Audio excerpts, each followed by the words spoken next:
What's up, y'all? We are, Crystal and I are actually literally in front of the White House right now, driving out of DC at the moment. So we did some great election coverage last night. It was fun. I told my audience already that when the viewers for both the Breaking Points live stream and the Secular Talk live stream combined, total viewers, over 500,000. So I think it's fair to say we probably beat like News Nation. We probably dusted them. You know? Definitely. And in the demo, we were probably competing with even bigger players than that. I would say, I would say so, because basically all of our viewers are in the demo. That's right, yeah. And they have only like 20-30% or whatever it is that are in the demo for them. Not even that? Like wow. Yeah, it's pathetic. Wow. So anyway, obviously huge election last night. Democrats did better than most people expected. I will say that our predictions were closer to correct than everybody else, because I thought 51 or 52 seats for Republicans in the Senate, as well as maybe they pick up like 20 seats or so in the House. It looks as of right now like the most likely scenario is either a dead tie in the Senate or Democrats have a 1-seat advantage in the Senate, right? And in the House, it looks like Republicans will maybe pick up maybe 5 or 6 seats, something like that. Yeah, it's still hard to say in the House, right? Yeah, for sure. Yeah, so anyway, that's the gist of it. Democrats overperformed in the polls. And, you know, a lot of the talk beforehand, Crystal, that we had was, to what extent is the inflation, crime stuff from the Republicans going to shape the race? Just not being Democrats, being like, hey, we're not in power, they are. If you don't like stuff, vote for us. Yep. That's basically the argument. They didn't really have an argument. That was like, here's default. What we'll do on inflation. Nothing it was just like, inflation's bad. That's it. End of story. So, but with the Democrats doing well, you know, you and I have a number of theories as to why we think that happened. So one thing that you pointed out, which I think crystallizes an argument, no pun intended, crystallizes an argument that we were making the other night, and now there's some data to back this up, is that through basically the entire industrial Midwest, Biden and the Democrats overperformed. And look, the reason for that is, well, we had the CHIPS Act, and Biden is onshoring 350,000 jobs. And so these communities which were torn apart by outsourcing and shitty trade deals, we're now having, finally for the first time in my lifetime, some movement in the right direction. Under Trump, he talked a good game on, I'm going to stop the outsourcing, but ultimately we lost 200,000 jobs under Trump. Again, under Biden, gaining 350,000. So that's a huge thing, and like, nobody's talking about it. Nobody's bringing that up as to one of the reasons why Democrats probably overperformed in the Midwest. Yeah. Well, I mean, listen, I think that the top line obvious takeaways of like Trump and Stop the Steal and January 6th and nominating a bunch of psychos, that mattered a lot. Abortion, overturning Roe versus Wade, no doubt about it, mattered a lot. But then you have to look at, why did you have this weird regional variation where out of every region in the country, the place where Democrats overperformed the most was the industrial Midwest? Why would that be? And when you look at the actual policies of the Biden administration, you mentioned the CHIPS Act, very significant. The Inflation Reduction Act also has some like green energy manufacturing, like that sort of stuff. Made in America stuff, yeah. But I'd also point to, you know, Biden, he could do a lot more, but his administration has been the most pro-union administration of my lifetime. And the antitrust moves that he's made. I mean, these are all populist, working class economic initiatives that disproportionately benefit the industrial Midwest. So then when you see them turning around and voting for Democrats, you go, maybe the policies had something to do with that. So in Ohio, even though Tim Ryan ultimately loses, if you look at the map, he outperformed Biden, not so much in the suburbs, not so much in the urban areas, but in the rural parts of Ohio. Same thing with John Fetterman in Pennsylvania. And these are the two Democratic Senate candidates that ran the most like working class economic message. Outperformed in almost, with the exception of one place, every rural county in the state of Pennsylvania. So it shows you there's nothing like automatic about this realignment or rural voters always voting for the GOP or the white working class bleeding over to the GOP, because candidates who ran on that and in regions where the Biden administration's policies have been positively impacting them, they started to come back to the Democratic Party a bit.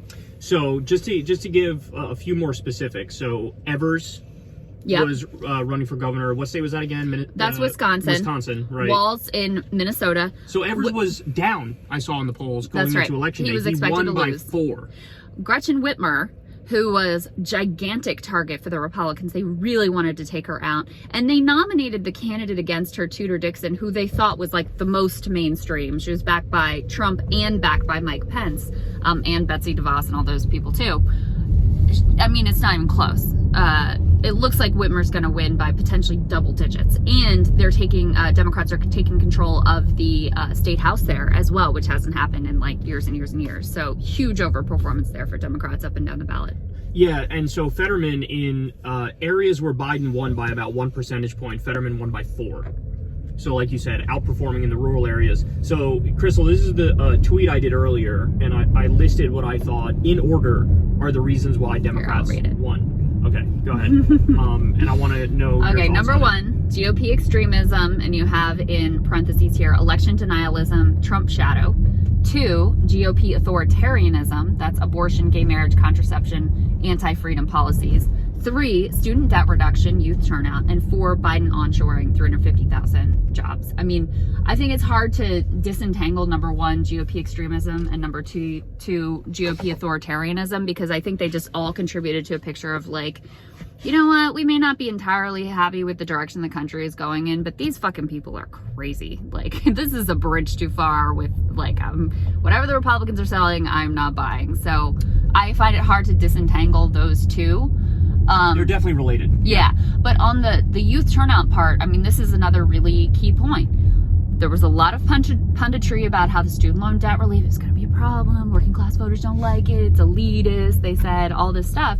Well, guess what? Young voters saved Biden's ass, saved the Democrats' ass. They were the ones who showed up and overwhelmingly voted for the Democratic Party. Democrats lost voters over the age of 40 in this election. So it was voters under 40 who, of course, disproportionately have and are carrying and dealing with and worried about that student debt, who ultimately rescued this election for Democrats. So again, was abortion part of course. Was GOP extremism part of that? Of course.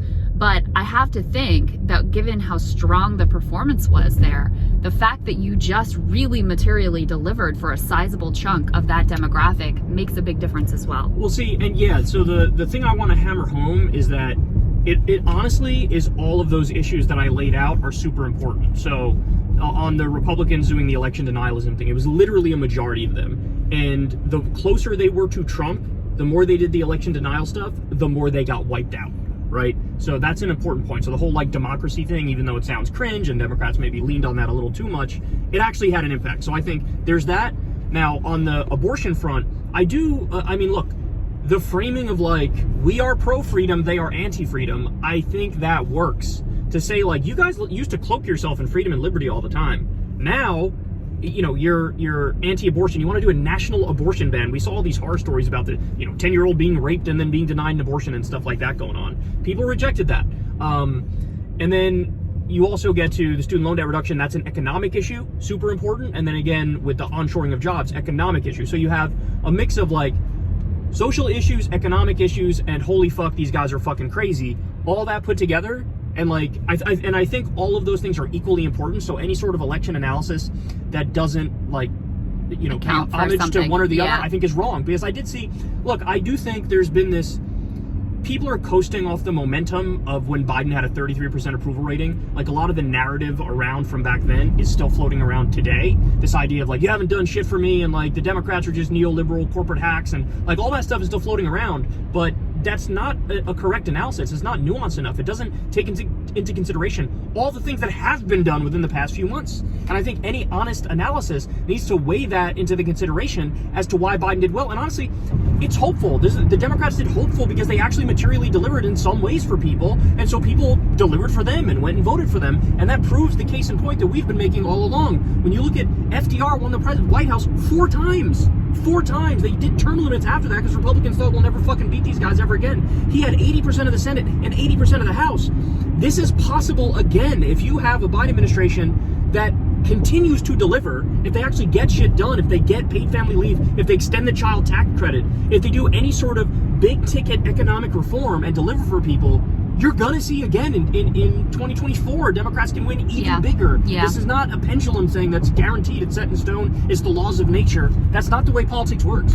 Well, and it was really heartening to me for exactly that reason. It was like, oh, they did a few good things and people noticed and they voted based on those things. You know, in the Trump era, it was always like, oh, nothing matters, right? Right, yeah. And this was the opposite of that. Like, their insanity and extremism ultimately mattered and was not just a problem for the candidates who were like the craziest. It was a stench and it was albatross for almost the entire party, with just a few exceptions. And the policy that the Democratic Party actually delivered on, that mattered as well. And so when you're looking at these results, which are sort of uneven and which do have some real regional variability. I mean, if the whole election was just Florida and New York, you'd be talking about like, oh my God, it was a red wave. It was a bloodbath. I think you have to be able to account for why you had a different performance in different regions. I think you have to account for why you had such strong performance among young voters in particular this time around. And if you're not considering both abortion extremism and those policy wins from the Biden administration, then I do think you're missing a critical part of the picture. I remember when we did that segment, it was a Crystal Kyle and Friends segment. It was the intro to one of our episodes. And I made the argument that I'm already pounding the gavel. Biden has been the best president of my lifetime already. Obama had 8 years. Biden has only been in for however long he's been in, not that long. And I said, Biden is already better than Obama. And when I did that segment, I was sort of expecting a little bit of backlash. People be like, no, that's not exactly right. It was almost unanimous. Everybody was like, you're right about that shit. And I should have noticed at that point in time that, like, if my audience, who are mostly like Bernie supporting young lefties, was saying that shit too, that this is something that sort of generalizes to young people at the very least, right? And it turns out it wasn't just young people. It's also probably women. It's also probably, I think that the numbers will show that suburban voters broke towards Democrats over Republicans. And it just shows you, like you said last night, that it kind of gives you some hope because it makes you feel like, oh, there is like a logical consistency to how these things are going. Yeah. You know what I mean? Like, it's actually, if you do decent things, you get decent results. Well, if these people are fucking insane, it hurts them, right? Consider Obama's midterms. Obama, who, lost 60 seats. We saw him out 60. on the trail.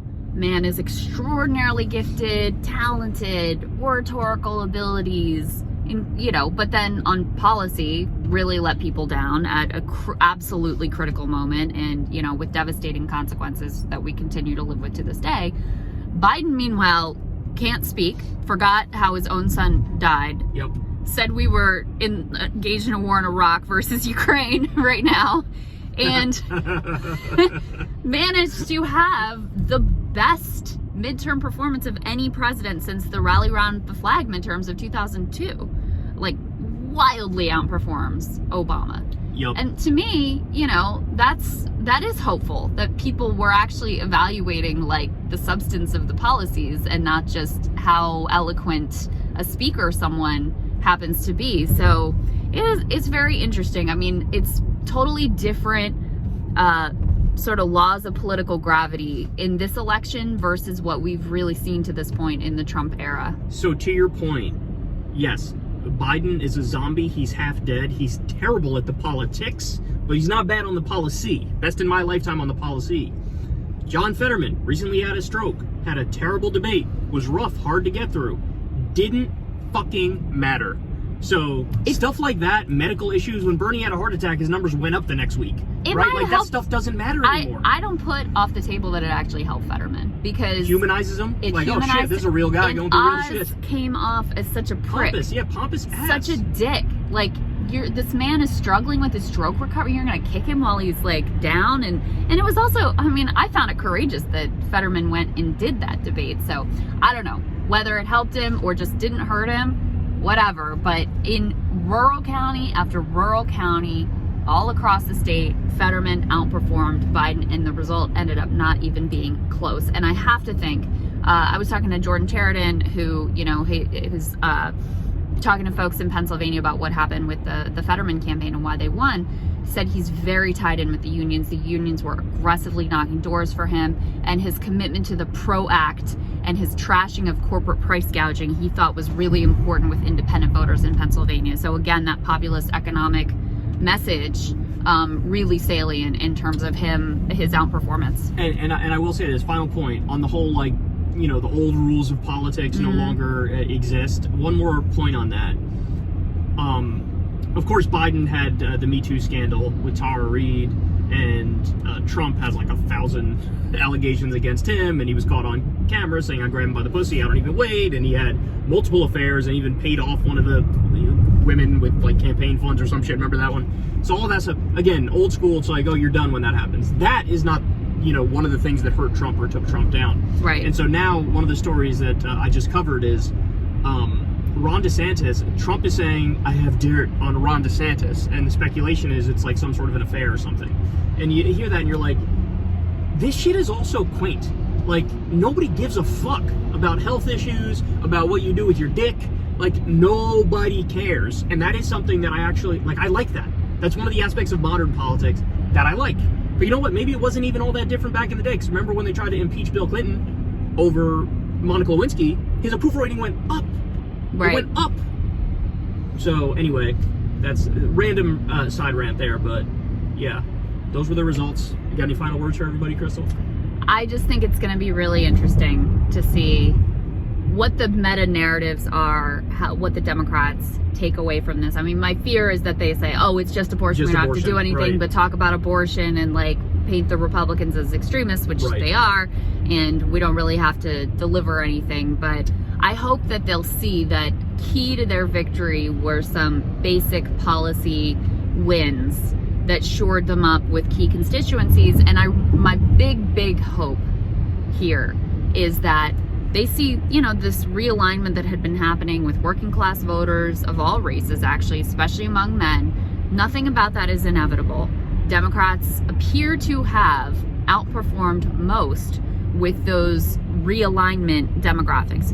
White working class, Latinos down in the Rio Grande Valley, Democrats did very well there. Henry Cuellar wins easily. Mayra Flores defeated easily.